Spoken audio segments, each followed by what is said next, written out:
Y arrancamos ya con esta sesión especial de patrimonio, lo decíamos al inicio en el sumario, pues vamos a tener que prescindir, y hemos tenido ya que prescindir de nuestros colaboradores por culpa de, del horario, del calendario, simplemente muchos martes de fiesta, así que hoy vamos a aprovechar para hablar con Alberto Manuel Monterroso y con Paco Muñoz. Tenemos ya con nosotros a Alberto Manuel Monterroso. Alberto, buenas tardes. Hola, buenas tardes. Te agradecemos mucho, Alberto, que hayas podido hacer un hueco entre la primera etapa de las fiestas y la segunda, porque estamos un poco aquí entre dos tierras, pero de verdad te agradecemos que hayas podido venir aquí con nosotros para hablarnos hoy. Bueno, seguimos con nuestro tema, con nuestro asunto, pero le damos especial relevancia a algo que se producía el pasado domingo, día 23, y es que como cada final de mes, como cada último domingo de mes, cerrando además el 2012, presentaba el Museo Arqueológico la pieza del mes. Efectivamente, fue un honor para mí cuando me dijeron que querían contar conmigo para presentar la última pieza del mes de este año 2012, pues me pareció una excelente idea y sobre todo por la pieza que había que presentar, que es una pieza que aparece en la exposición de rostros de la Córdoba romana, de la que soy comisario junto con José Escudero, ¿verdad? Y bueno, pues es una lápida funeraria muy interesante de un miembro de la familia Alnea, la familia a la que pertenece nuestro conocidísimo Séneca. Y bueno, como decía Paco Muñoz en su blog Notas Cordobesas, por cierto, desde aquí agradecer que él haya colgado esa conferencia, que haya podido compartirla con todos nosotros en su portal web, en su blog, pues a pesar de las fiestas y de las fechas no cabía un alma, todo el mundo estaba allí en la biblioteca porque no quería perderse el evento. Fue muy agradable, la verdad es que sí, y yo lo primero que hice, bueno, como es perceptivo, ¿verdad?, en todo tipo de cosas, es agradecer, ¿no?, al público, a la presentadora, la directora del Museo Arqueológico, pero es que no podía ser de otra manera. La afluencia efectivamente fue muy numerosa, allí estaban todas las sillas ocupadas y bueno, pues fueron muy amables, ¿no?, los técnicos del museo muy dispuestos para todo, la directora también ofreciendo todas las facilidades. Y efectivamente Paco Muñoz, pues allí grabando, que hasta incluso creo que ha grabado en vídeo toda la charla. En audio y en vídeo. En audio y en vídeo. Y no solamente eso, sino también las conferencias que se han ido produciendo en la misma biblioteca del Museo Arqueológico con motivo de la exposición Rostros de la Córdoba romana, que termina ya este día 5 de enero, ¿verdad? Y bueno, pues aquí ya me queda, ya que no lo hice el domingo en la pieza del mes, agradecer a Paco Muñoz esa labor tremenda de difusión que hace de toda la cultura cordobesa en general y el seguimiento tan exhaustivo que ha hecho de esta conferencia y de esta charla de la pieza del mes. Efectivamente, y esa permanente investigación, ¿no? Prueba de ello el que haya estado ahí siempre, ¿verdad? Cada semana, todos los martes que ha habido conferencia, y recordamos ese detalle, ese dato, que es el 5 de enero, cuando termina esta exposición, así que quedan unos días que los aprovechemos, ¿verdad, Alberto? Aunque hay que decir que la visita al Museo Arqueológico es obligada todo el año, ¿no? Sí, yo creo que tenemos uno de los mejores museos arqueológicos de España, una verdadera maravilla, no solamente por las piezas que tiene, que algunas son únicas, ¿verdad?, sino por el hecho incluso de que tenemos un museo y junto con el museo un yacimiento arqueológico. Y bueno, yo creo que siempre hay que visitarlo, y ahora pues si tenemos también la excusa de la exposición, pues qué menos, ¿verdad? Qué menos, efectivamente. Bueno, pues si te parece, Alberto, hablamos ya de esa lápida en piedra caliza grisácea, que si bien llegaba al museo en el año 78, era encontrada 4 años antes en un inmueble de la zona del Brillante. Sí. ¿Cómo se produce este hecho? Porque es verdad que en las casas cordobesas, aunque normalmente del casco histórico, se encuentran verdaderos retazos, ¿no?, de arquitectura, de arte, de los cuales ni siquiera los habitantes son conscientes, ¿no? Sí, curiosamente esta lápida, que es un bloque de piedra, le falta una esquina, la esquina superior derecha, ¿verdad?, y es un bloque de piedra que llega a medir 60 centímetros de anchura, creo que son 38 de altura y 15 de profundidad. Se encontró en el año 1974 en un inmueble de la Avenida del Brillante, efectivamente, del barrio del Brillante, y estaba utilizándose como refuerzo de una puerta de doble hoja, realmente colocada ahí como... Increíble. Increíble. Se encontró en 1974 y se ingresó en el museo en 1978, y es una pieza que...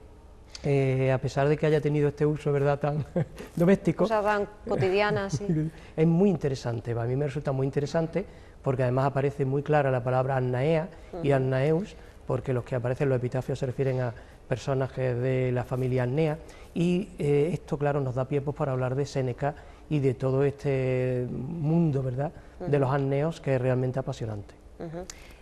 Por lo que conservamos de esa lápida, ¿sabemos a qué tipo de tumba o de estructura pertenece, o de esto tenemos muy poca información?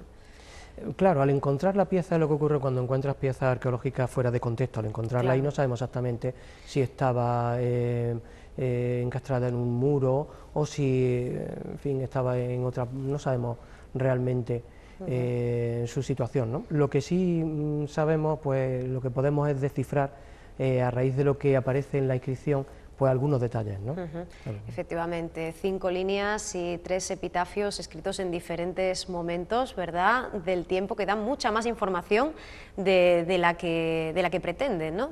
Empezando incluso por el tipo de fuente, no solo por el tamaño, y también por la separación entre las distintas letras, y es más, incluso por el hecho de que aparezca la transcripción completa, ¿no?, y no las iniciales. Sí, sí, es una pieza muy interesante en muchos aspectos, ¿no? Lo primero que se aprecia en la pieza es que hay 5 líneas, ¿verdad? Pero las 2 primeras líneas, las 2 siguientes y la última tienen un tamaño diferente. Por ejemplo, las 2 primeras tienen un tamaño entre 3 y 4 centímetros. La tercera y cuarta llega a los 5 centímetros, es el tamaño de letra mayor y además es el más cuidado, digamos, letras mayúsculas muy regulares, muy bien escrito esto en la piedra, ¿verdad? Y la última línea es la más pequeñita, de 2 centímetros y medio, y esto indica que aquí estamos hablando de 3 epitafios distintos, 3 personas distintas. En el centro está Annea prima, que se entiende que es la madre de la que aparece en la quinta línea, que es Secas, que pone Annorum Viginti, murió con 20 años de edad, y arriba está el viudo, que sería Lucio Anneo. Entonces nos encontramos con una familia, una piedra reutilizada. En un principio se escribe el nombre, el epitafio de Annea prima, que es la madre, que muere en primer lugar. Luego es evidente que se coloca el viudo a la muerte del marido, ¿verdad? Se coloca en las 2 primeras líneas, y con una letra parecida, pero no tan grande ni tan bien cuidada, y luego ya a la muerte de la hija se aprovecha para colocarla en la misma lápida donde están sus padres, pero claro, ya aprovechan el espacio restante de la piedra, que es justo debajo de Annea prima, de la que ocupó el primer lugar, digamos, y por eso esa última inscripción tiene un tamaño de unos 2 centímetros. Alberto, llama la atención que se reitera como un mantra, bueno, el inicio, el aquí yace, ¿verdad?, el ixitus est, pero sobre todo lo que más llama la atención es ese cierre, ese que la tierra te sea ligera, incluso la pequeña variación que hay, ¿no?, en alguna de las ocasiones. Hay una variación, efectivamente, que yo no quise extenderme mucho en mi charla, ¿verdad?, en la pieza del mes, pero que da para otra charla y para otra conferencia, ¿no? Porque aunque parezca ahí que hay 4 letras, ¿verdad?, sí, sobre la lápida, ahí se puede hablar mucho de ello, ¿no? Esa fórmula, que es la típica fórmula funeraria, Sit tibi terra levis, que es STTL, aparece en todas las lápidas funerarias, ¿no? Es algo así como que la tierra te sea leve, te sea ligera. Es una forma de decir descansa en paz, ¿no? Es una forma de cortesía, de cariño, digamos, hacia el difunto. Esa fórmula siempre es así porque está fija y además aparece con las iniciales ST, Sit tibi, Terra Levis, TL. Son esas 4 letras. Claro, eso es lo curioso, que aparece totalmente escrito el texto, ¿no? Lo curioso fundamentalmente de la pieza de la que estamos hablando es que la inscripción que aparece en primer lugar, que es la de Annea prima, tiene una variación con respecto a esta fórmula tan repetida cientos y hasta miles de veces, porque aparece en prácticamente todas las lápidas funerarias de la época. Y la variación está en que el verbo sit aparece al final y no al principio. Entonces, y además aparece las letras S y T del verbo sit, que significa sea, que la tierra te sea ligera, aparece con las 3 letras y al final, no al principio como es lo habitual. Entonces ahí hay un cambio que luego se repite en la inscripción de la hija de Secas, para, digamos, que madre e hija vayan con la misma fórmula. Sí, o sea que más allá de la función, digamos, estética, podría haber incluso una especie de guiño, ¿no?, o de complicidad, sí, ¿no? Yo creo que ahí hay una complicidad entre madre e hija, porque quien ordena al fin y al cabo que se inscriba las letras, ¿verdad?, sobre la lápida, pues una persona que conoce a la familia, que ha conocido a la madre, seguramente que ha conocido a la hija, y entonces ahí hay una complicidad entre madre e hija. Y una persona además, cuando hablamos de la persona responsable de haber inscrito ahí esa frase, también hablamos de una persona con un nivel, ¿no?, cultural. Claro, piensa que estos miembros de la familia Arnea, pues claro, tienen que haber estado en contacto con los principales arneos cordobeses, Séneca, sus hermanos, el propio incluso padre de Lucio Arneo Séneca, el que conocemos como Séneca el Viejo, que hemos hablado alguna vez de él, ¿verdad? Porque la inscripción, por el tamaño de letra y sobre todo por la diferencia, lo que es el espacio que hay entre la línea tercera y cuarta y algunos otros detalles un poco más técnicos, ¿verdad?, se sabe que es del siglo I, de mediados posiblemente, mediados del siglo I después de Cristo. Claro, que coincide con la época, ¿no? La época de Lucio Arneo Séneca.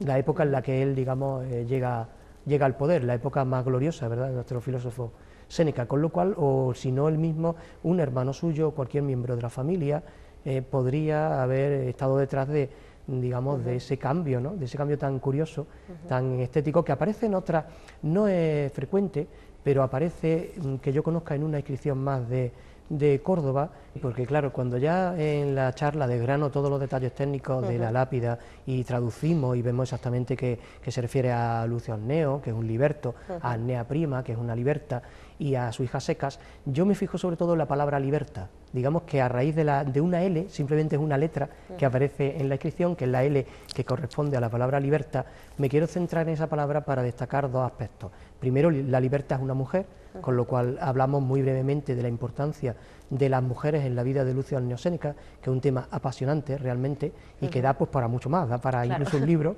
no solo ya para una conferencia. Y luego también, como libertad, quise hablar del papel de los esclavos, porque un liberto es un esclavo que ha sido liberado.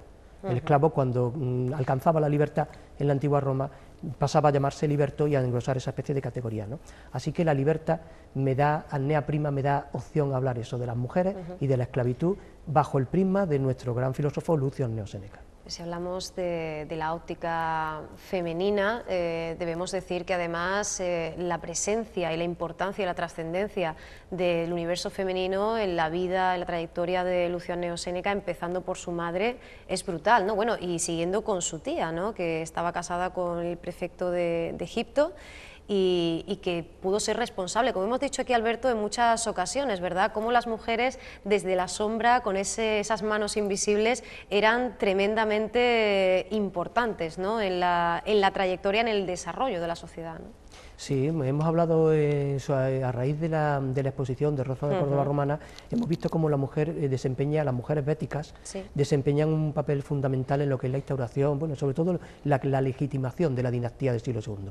Pero es que las mujeres, un siglo antes, en el siglo I, en la vida de Lucio Arneo Séneca tienen una importancia capital, extraordinaria, empezando por la madre de Séneca, que hablaba con él sobre asuntos de filosofía y que tuvo una importancia extraordinaria en la formación del joven Séneca.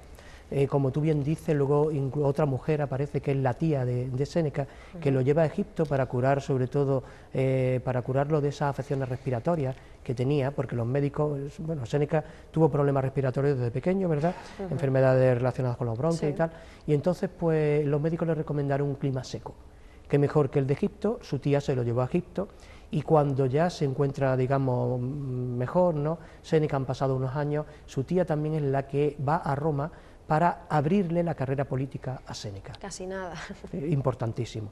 Y las mujeres siguen teniendo una importancia extraordinaria, ¿no? Y además nos devuelve una imagen de la mujer culta, refinada, con peso en la familia, que no siempre se nos ofrece, ¿no? Y que no es lo tradicional, porque incluso hay un momento en los escritos de Séneca en que dice que su padre, aunque sabemos que era un gran personaje en todos los aspectos, estaba un poco chapado a la antigua y no había favorecido todo lo que podría haber hecho, ¿verdad?, el estudio de su esposa, en este caso de la madre de Séneca, porque dice Séneca que su madre era una persona muy capaz para los estudios y que lo poco, digamos, que había estudiado lo había aprovechado mucho, con lo cual Elvia, la madre de Séneca, tuvo que ser una mujer muy culta y que ejerció una importancia extraordinaria en la vida de Séneca.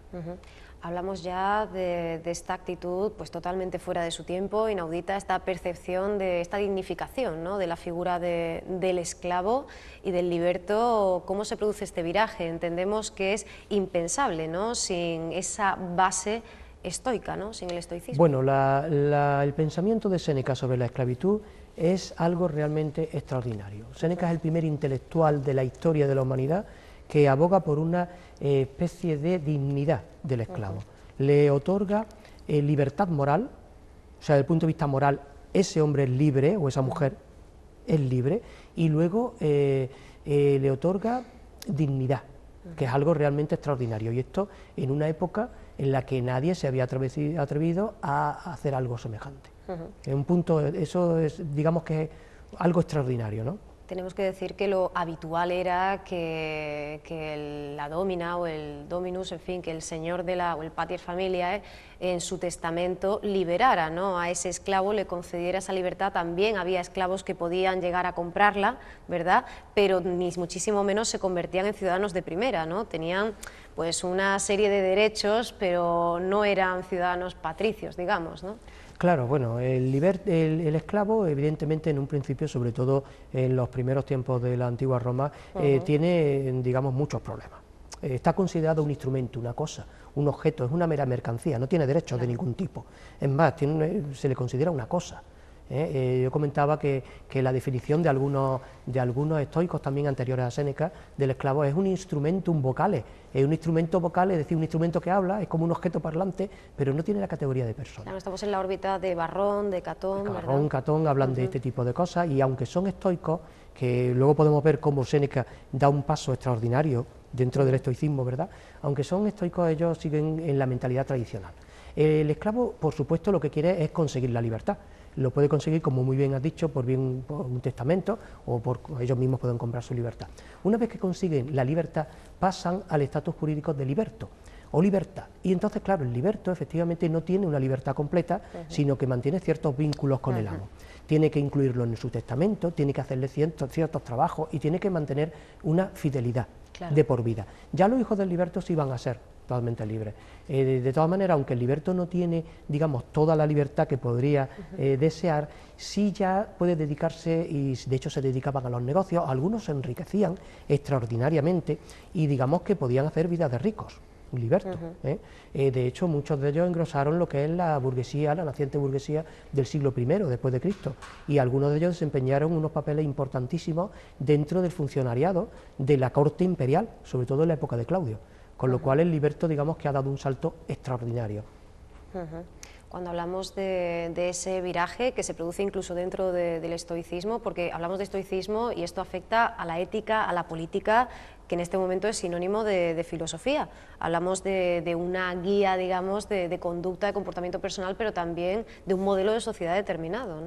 Efectivamente, el estoicismo es una corriente de pensamiento que merece un tratamiento aparte, porque todavía no se ve, o por lo menos no se difunde lo que es el propio valor del estoicismo. El estoicismo surge como corriente de pensamiento en el siglo IV a.C., después de Aristóteles, que habla sobre la razón y sabemos que es muy racionalista, ¿no? Pues aparece el estoicismo, que es otra corriente racionalista, ¿no? Aparece en el siglo IV a.C. y durante 8 siglos va a tener una importancia extraordinaria, ininterrumpida, como una especie de corriente de pensamiento política, sobre todo, porque es una ideología política y también ética. Digamos que la ideología política y ética en el mundo antiguo la ocupa el estoicismo, es interesantísimo. Esta corriente de pensamiento fundamentalmente se basa en, como bien dice, el racionalismo, en el uso de la razón, en la importancia de la razón, que es uno de los grandes legados, de las grandes aportaciones de la cultura griega. Pensar que la razón humana digamos, puede aportarnos luz, y no solamente a nuestra guía, digamos, personal, como habían dicho, nuestra vida privada y personal, sino también a la sociedad. Con lo cual esto es una corriente de pensamiento que ocupa la parcela individual y también el mundo político, el mundo de la sociedad. Extraordinaria, sin duda. Y es que cuando hablamos del estoicismo en esta etapa tenemos que nombrar a Séneca, pero también a Marco Aurelio o a Epicteto, y es curioso ya solo esa presencia de un intelectual, un emperador y alguien que había sido esclavo nos da una idea, ¿no?, de cómo nos vamos aproximando a ese concepto, digamos, de solidaridad universal o de igualdad moral, ¿no? Claro, efectivamente, esto que acaba de decir es muy interesante, cómo los tres personajes más importantes, los tres intelectuales más importantes del estoicismo romano, son un esclavo, un intelectual y un emperador. Que esa extracción social tan diferente, ¿a qué se debe? Se debe a la base propia del estoicismo. El estoicismo considera, desde el punto de vista ya casi metafísico, ¿verdad?, considera, su idea de Dios es algo así como la naturaleza, el destino, una especie de razón universal. Son como una especie, que digamos que panteístas, podría ser la mentalidad. Entonces esta especie de razón universal, ellos la entienden como una especie de ser vivo. Y el alma es algo que se ha desgajado de esa especie de razón universal y que tras la muerte vuelve a ella. Entonces el hecho de que todos, digamos, estemos en el mismo barco, que es esa especie de razón universal a la que todos volvemos, permite cierto igualitarismo, que es lo que Séneca, digamos, aprovecha, el gran paso intelectual que da Séneca, y hablando, digamos, de este igualitarismo, pues nos comenta que la diosa Fortuna es la que casi por capricho, ¿verdad?, coloca accidentalmente a un esclavo en el puesto de esclavo o a un amo en un puesto superior, pero que desde el punto de vista moral, la dignidad del ser humano, digamos que abarca tanto al esclavo como al amo. Y ese es el gran salto, eso es, digamos, el giro copernicano que hace Séneca en el terreno de la ética con respecto a la esclavitud. En un contexto, Alberto, en el que se producía un contraste interesante, y es que si bien es verdad que los esclavos no solo convivían, sino que en la práctica eran familia de sus dueños, sus hijos se criaban con los hijos de los dueños, existía esa cosificación, no dejaban de ser objetos. Tú contabas en la ponencia, dabas ese ejemplo de Horacio, ¿no?, cuando decía que paseaba a solas, y estando acompañado por el esclavo, ¿no?, por la persona que... Efectivamente, la mentalidad de Varrón, como bien has comentado, de Catón, o incluso Horacio, estamos hablando de 60 años antes de que Séneca escriba todo este tipo de cosas, es muy relevante, ¿no? Cuando va paseando por el campo, acompañado de un esclavo, y escribe que qué placer caminar a solas por el campo, estamos dando cuenta de que el esclavo no sirve ni para hacer compañía, ¿verdad? Sí, sí. Qué diferente de la mentalidad de Séneca, bueno, que en su obra tiene algunas citas que yo leí en la conferencia y que son muy claras, cuando por ejemplo hay una que es mi preferida y como cito de memoria pues no será exacta, pero aproximadamente será así, y es cuando habla de los esclavos, dice ese a quien tú llamas esclavo ha nacido de la misma semilla que tú. Además utiliza la palabra iden semen, la misma semilla, que aparece esas dos palabras en español también, ¿no? Curioso, que sería casi fácil traducirlo, ¿no? Ha nacido de la misma semilla que tú, respira el mismo aire, vive y muere como tú. Tú puedes verlo a él libre como él puede verte a ti esclavo, en el sentido de que la fortuna es la que... Y que bueno, hay personas que son libres pero son esclavos de vicios, como dice Séneca, ¿verdad?, o esclavos de otras cosas, ¿no? O el hombre para el hombre es cosa sagrada, ¿no?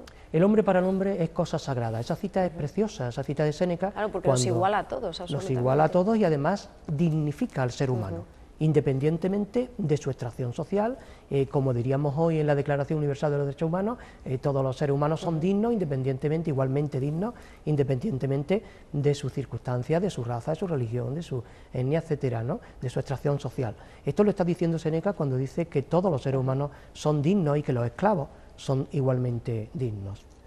Y hay un concepto también muy interesante sobre el que reflexionabas en esa charla, y es el de la amistad, sobre todo teniendo en cuenta que tenía, yo creo, mucho más contenido del que incluso se le puede dar ahora. Ya se quejaba Juan Ramón Jiménez en su momento de que con qué facilidad, ¿no?, se decía aquello de amigo, ¿no?, con que en uno de sus poemas, pero lo cierto es que cuando hablamos en el contexto romano de amistad, hablamos de algo muy profundo y por primera vez se asocia, ¿no?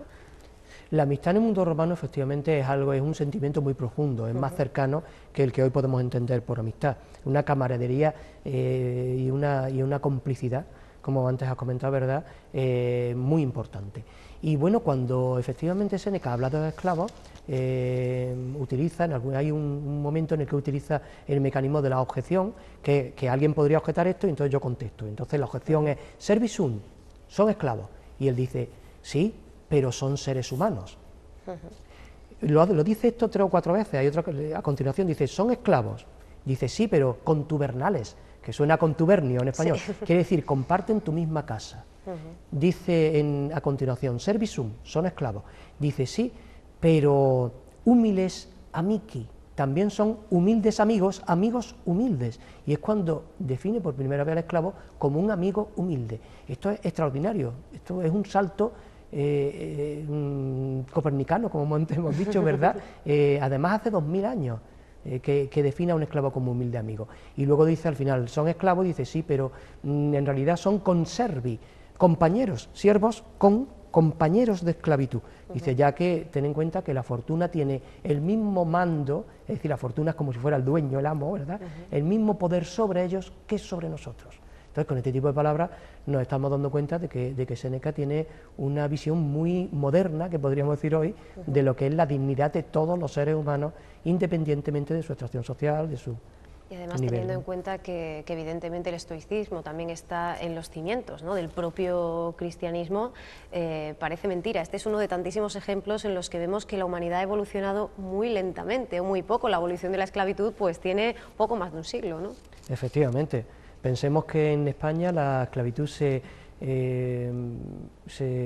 la abolición de la esclavitud es del año 1886, concretamente, 1886. Estamos a las puertas del siglo XX. Entonces, claro, si la abolición de la fecha, digamos, oficial de la abolición de la esclavitud es de prácticamente hace un siglo, un poco más, pues así se puede ver la importancia de estas afirmaciones de Séneca, nuestro gran conocido Séneca. Séneca no pudo evidentemente pensar en abolición porque en el mundo antiguo esto es algo impensable, ¿no? Claro. Pero el hecho de que él ya abogue por la libertad y moral y por la dignidad del esclavo es realmente algo extraordinario. Es el paso previo, ¿no? Claro, es un plazo previo que además va a tardar luego, como vemos, casi 2000 años en cuajar definitivamente, ¿no? Pero digamos que el origen de todo esto está ahí. Solo, como yo comentaba en la charla que tuvimos en la pieza del mes, solo por esta idea, simplemente, Séneca merece un puesto de honor en la historia del pensamiento universal, ¿no? Sin contar con todas las múltiples aportaciones que él ha hecho